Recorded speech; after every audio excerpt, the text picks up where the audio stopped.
one thing for communication program is also that in construction site you have people from Poland, Russia, Arabic countries, many different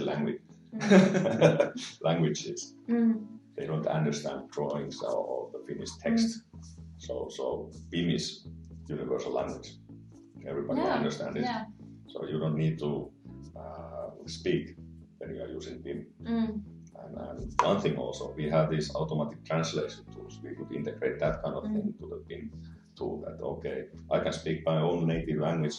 The system translates that, and then somebody totally different language. You know, Google Translator. You can speak here. It will speak automatically the second language, and it will speak back. So in Asia, I have done that with Vietnam.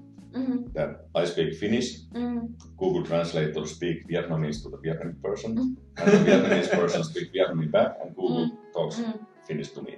Wow. Okay. It's an interesting problem because it always all the solutions nowadays. It's focusing more on the utilization of either machine control systems or utilization of the models visualization or something like that. And I think at the deeper level, what you spoke about, the communication and everything, I think that's the big bottleneck on all these things. Yeah, I don't know.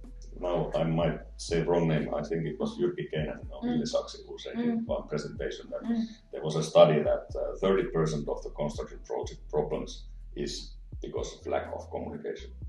So 30%. Yeah, could be really accurate. Yes, so that's a big